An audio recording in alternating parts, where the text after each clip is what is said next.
Welcome to the third video of Elk Ridge City Finances. We're going to take an opportunity to look at one of our enterprise funds today in this video. And the fund that I've chosen is the water fund, and obviously there's been a lot of discussion about water rates and the water fund, so I thought that'd be a good one to go into and help you understand each of the line items that's in our budget this year. So with that, I'll bring it up. Hopefully you can see that all right. This is the Fund 51, and I'm looking at the month of July. And we'll begin here with the income. And for water, the obvious source of income is our water sales. Last year, it looks like we did 1.23 million, and this year we're going to be roughly that. We're planning on roughly that same amount. So, and it looks like we've collected 154.5K for the month of July. There's other smaller income that we have, collection on connection fees and shut-offs and whatnot, but the bulk of it is that water sales. So that constitutes our operating income for the water. Now let's talk about some of the expense line items.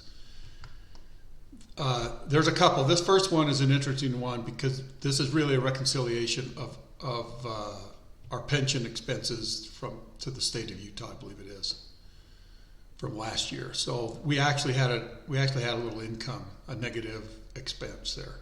We don't plan for anything this year, so that's not a big deal. We've got some memberships. We have to be part of I believe the Rural Water Association, and we have to pay dues there. So that's a small amount, $1,000. This year we're going to begin some water meter replacement.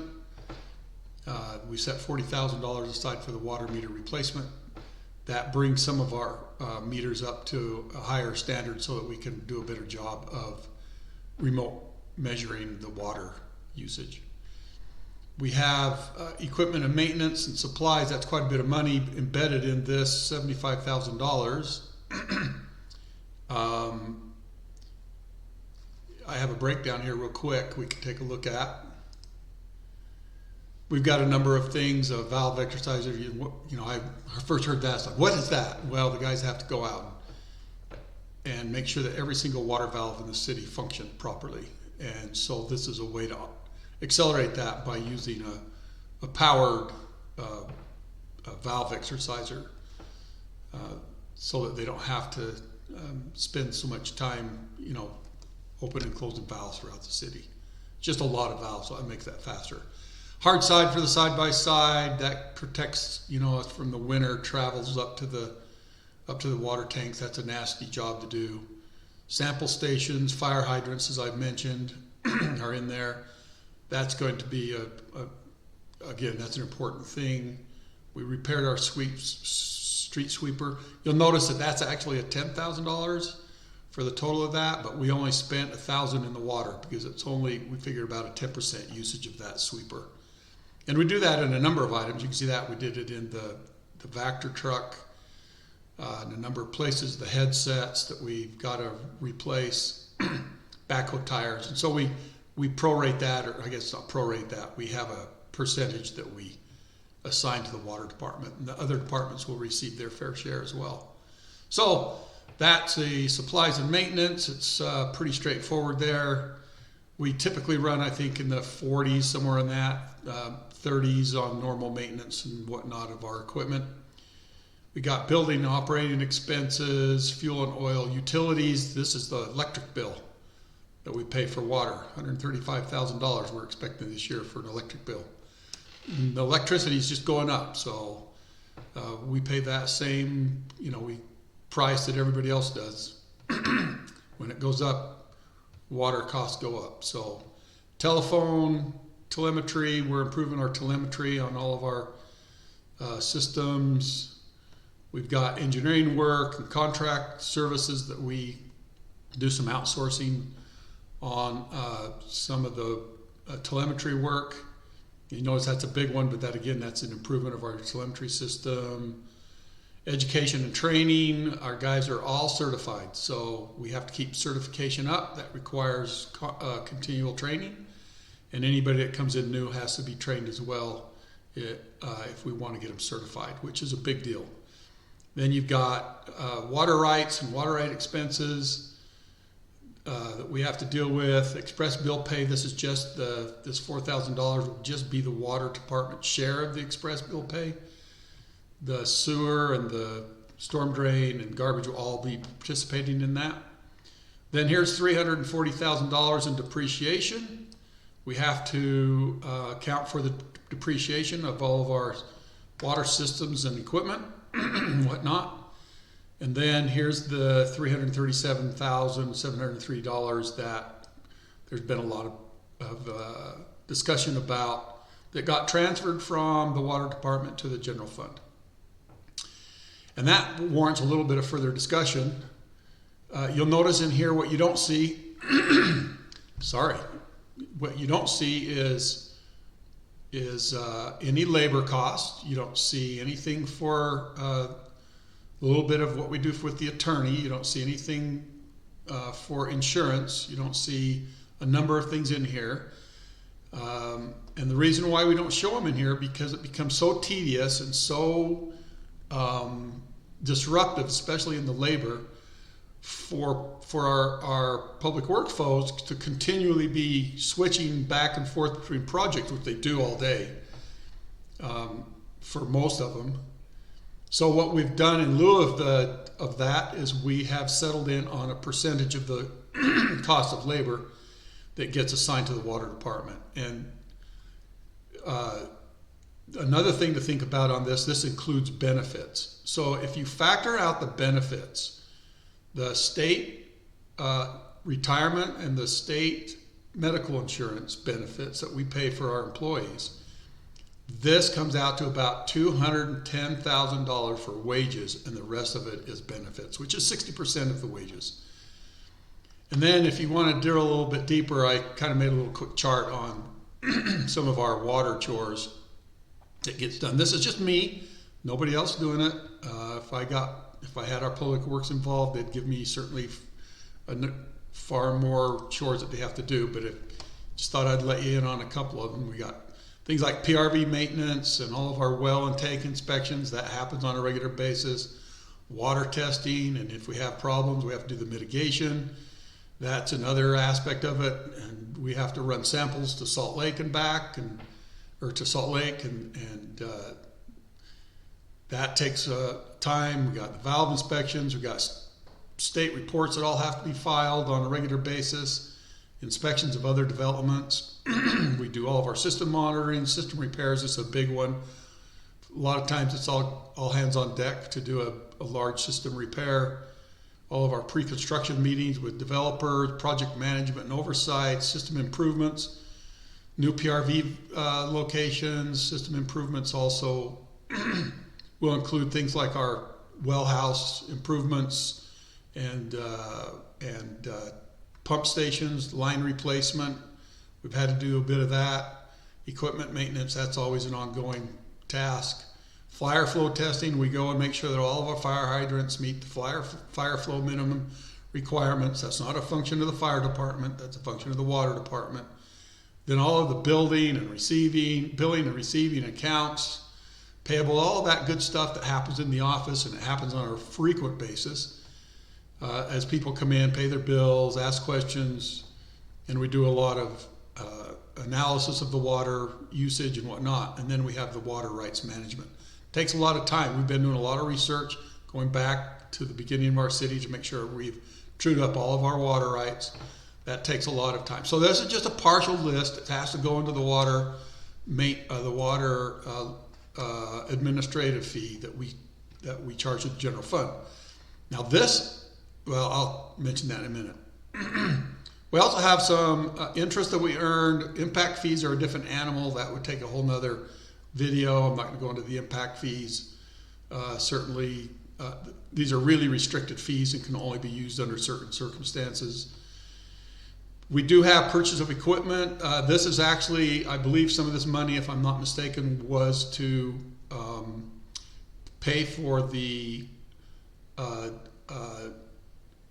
we have a new snowplow coming, and we used those trucks for some water use as well. So we had to allocate some of the money from the water department, sewer department, and storm drain funds to pay for a bit of that new truck we have coming. It's not just used for snow plowing. Then we got new construction. This is a large number. We're working to improve our water system, so we're spending a fair amount of water. This includes things like the generator that we've purchased for Skyhawk. We're in the middle of installing that. We've built a whole new pump station at the hillside tank to pump water up to the upper tank to make a redundancy in that area. There's a number of different projects that will go into this $1.79 million this year to continue to improve our water system. When I first became mayor, it's easy to forget that, we were out of water, and 3 years later, people forget that promise that we would improve the water system and its redundancy, and spending this kind of money is what it takes to get that job done. So we continue to improve the system there. So that in a nutshell describes what's in our budget for this year. The passing of this, you'll notice that there are no revised budget. What that's telling you is that in May, we presented this budget to the city council. They went through it line item by line item. We had public hearings. Can certainly have been a part of that. Anybody in the city can be part of that process so that they know exactly what's in every one of these line items. We rarely have anybody that really express interest, and that's not a problem, I don't think. As long as you have confidence that we're trying to be as frugal as we can with the money that we have. Then during the month of June, the city council has an opportunity pretty much to alter this budget, and when they pass the budget, it really becomes locked into stone for the most part until we go through the public hearing process of an amendment. But at this point in time, then as the mayor, we live within this boundary that they've set. Now, they can alter this prior to the passing of that, or they can accept it, recognizing that, some of these funds or line items have pretty good size increase in some of them, like the labor, but then they approve it. Now, just to speak a little bit further on the labor part, why it went up, number one, we hired another person. We were just getting behind, and we could not keep up in the public works with all the different tasks that we have and tasks that are coming forward in the future. So we really felt strongly this year that this was the right time to hire another person. So that added some to this administrative fee. The other aspect of it is we have to be competitive in the market. Our guys are trained, they have experience. Some of them have a great deal of experience, and they're very familiar with our water system. And we have to recognize that that they're an important asset to the city. And so I always wanted to treat them fairly. I didn't want to have to replace people. It's costly to do that. You have to get them trained and certified, and I wasn't one that would want to keep going through that. I've done it in the past, and it's a painful process. And so we had to be competitive, and we did a lot of research with other cities and felt like we are right in the ballpark with the other cities around us. So there's a lot that goes into that number. A lot of work goes into figuring out what this number needs to be. And I don't need to make any excuses in my estimation of why that is the number that it is. I just wanted to let you all know that that's how it comes together. So anyway, you can see how this works. You're going to see a lot of the same kinds of things in the sewer department, sewer fund. In fact, sewer fund, there's another administrative fee because there's a portion of our administrative fees, portion of what we pay labor that has to be in sewer.